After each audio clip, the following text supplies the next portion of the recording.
Assalamualaikum warahmatullahi wabarakatuh dan selamat siang semuanya.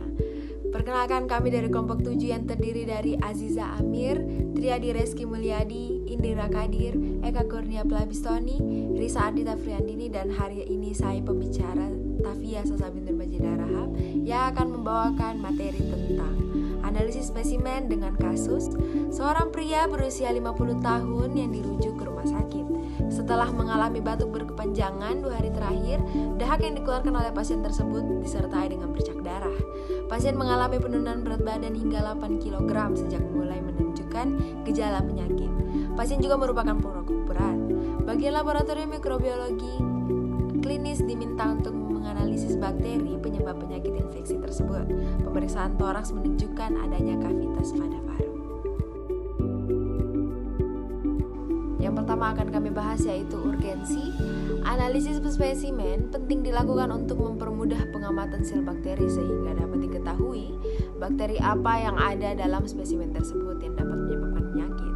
Spesimen dapat diambil pada bagian dalam hidung, tenggorokan, urin, ataupun darah. Pada kasus ini, spesimen diambil pada bagian dahak yang biasanya dikeluarkan oleh paru-paru dan trakea melalui mulut. Sesuai dengan kasus yang tertera, yaitu seorang pria berusia 50 tahun dirujuk ke rumah sakit setelah mengalami batuk berkepanjangan. Gejala pria tersebut mengalami batuk berkepanjangan dan dahak yang dikeluarkan dalam 2 hari terakhir disertai dengan bercak darah. Pria tersebut juga mengalami penurunan berat badan hingga 8 kg. Hasil pemeriksaan toraks menunjukkan adanya kavitas pada paru dan didiagnosa bahwa dahak yang dikeluarkan disertai bercak darah sering ditemukan pada penyakit tuberkulosis. Tuberkulosis adalah penyakit menular langsung yang disebabkan oleh kuman Mycobacterium tuberculosis yang menyerang terutama paru dan disebut juga tuberkulosis paru. Apabila menyerang organ selain paru atau kelenjar limfe, kulit, otak, tulang, usus, ginjal, disebut tuberkulosis ekstra paru. Mycobacterium tuberculosis berbentuk batang dan berukuran panjang 1-4 mikron dengan tebal 0,3 sampai 0,6 mikron. Mempunyai sifat khusus yaitu tahan terhadap asam pada pewarnaan. Oleh karena itu disebut juga dengan basil tahan asam atau BTA. Kuman tuberkulosis paru cepat mati dengan sinar matahari langsung, tetapi dapat bertahan hidup beberapa jam di tempat yang gelap dan lembab. Dalam jaringan tubuh, kuman ini dapat dorman atau tertidur lama dalam beberapa tahun.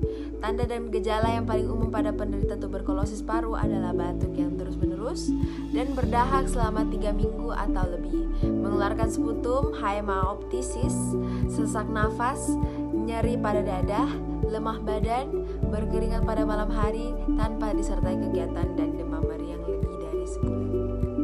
Sputum atau dahak adalah bahan yang dikeluarkan dari paru dan trakea melalui mulut dan biasanya juga disebut dengan hepatoratorian. Sputum yang dikeluarkan oleh seorang pasien hendaknya dapat dievaluasi sumber, warna, volume, dan konsistennya karena kondisi sputum biasanya memperlihatkan secara spesifik proses kejadian patologik pada pembentukan sputum itu sendiri. Adapun klasifikasi sputum dan kemungkinan terjadinya, yang pertama adalah berdarah atau hemoptysis yang sering ditemukan pada tuberkulosis. Yang kedua, sputum yang terbentuk perlahan dan terus meningkat, kemungkinan tandanya bronkitis. Yang ketiga, sputum kekuning-kuningan, kemungkinan proses infeksi.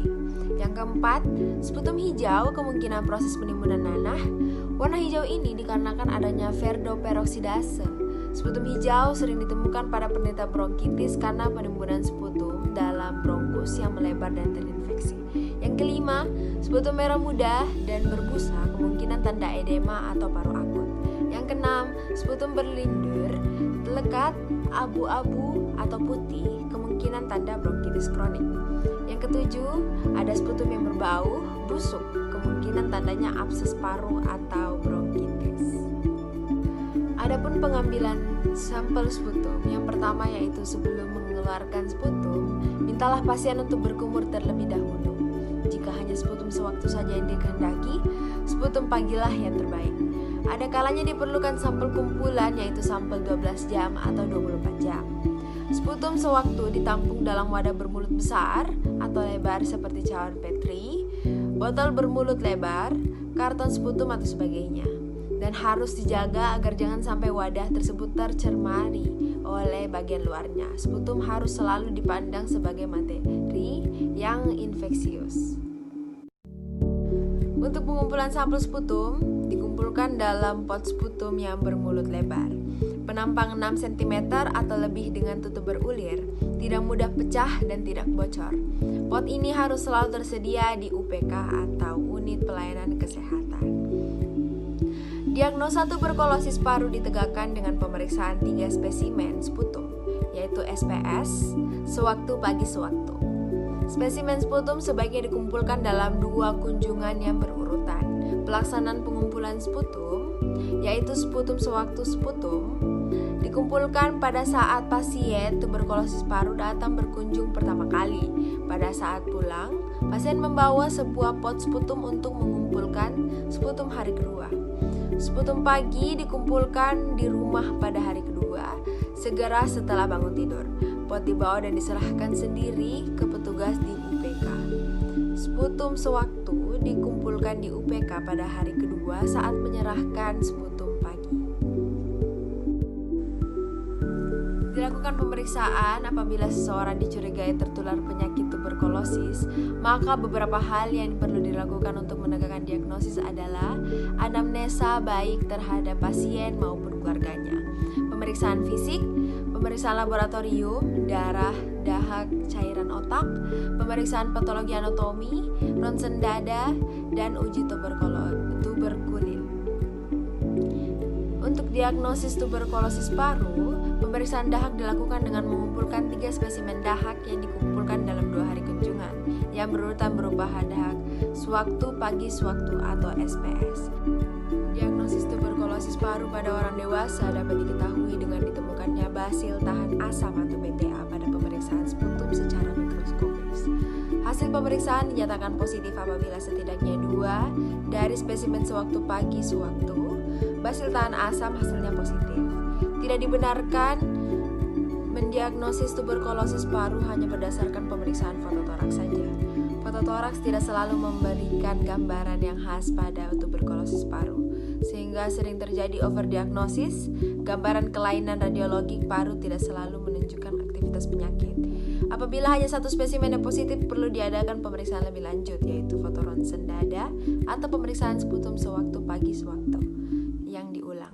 Kalau hasil ronsen mendukung tuberkulosis paru, maka penderita didiagnosis sebagai penderita tuberkulosis paru BTA positif. Kalau hasil tidak mendukung tuberkulosis paru, maka pemeriksaan sputum ulangi dengan SPS. Apabila fasilitas memungkinkan, maka dapat dilakukan pemeriksaan biakan.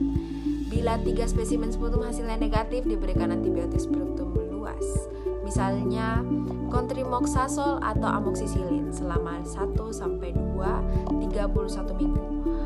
Bila tidak ada perubahan, namun gejala klinis tetap mencurigakan tuberkulosis paru, ulangi pemeriksaan sputum.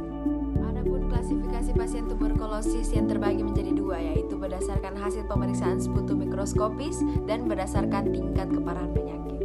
Yang pertama, berdasarkan hasil pemeriksaan sputum mikroskopis, tuberkulosis paru BTA positif. Yang pertama, sekurang-kurangnya 2 dari 3 spesimen dahak SPS hasilnya BTA positif. Yang kedua, 1 spesimen dahak SPS hasilnya BTA positif dan foto toraks dada menunjukkan gambaran tuberkulosis. Yang ketiga, 1 spesimen dahak SPS hasilnya BTA positif dan biakan kuman TB positif. Yang keempat, 1 atau lebih spesimen dahak hasilnya positif setelah 3 spesimen dahak SPS pada pemeriksaan sebelumnya hasilnya BTA negatif dan tidak ada perbaikan setelah pemberian antibiotika non-OAT. Yang kedua, tuberkulosis paru BTA negatif. Kasus yang tidak memenuhi definisi pada TB atau BTA positif, kriteria diagnostik TB paru BTA negatif harus meliputi: yang 1, minimal 3 spesimen dahak SPS hasilnya BTA negatif. Yang kedua, fototoraks abnormal menunjukkan gambaran tuberkulosis. Yang ketiga, tidak ada perbaikan setelah pemberian antibiotika non-OAT. Yang keempat, ditentukan atau dipertimbangkan oleh dokter untuk diberi pengobatan. Dan yang terakhir, berdasarkan tingkat keparahan penyakit. TB paru BTA negatif fototoraks positif dibagi berdasarkan tingkat keparahan penyakitnya, yaitu bentuk berat dan ringan. Bentuk berat apabila gambaran fototoraks yang didapatkan memperlihatkan gambaran kerusakan paru yang luas atau keadaan umum pasien yang buruk. Itulah tadi presentasi dari kelompok 7. Kurang lebihnya mohon dimaafkan. Saya Tafia Sasabil Nubajira harap dengan rekan-rekan saya pamit undur diri. Wassalamualaikum warahmatullahi wabarakatuh dan selamat siang.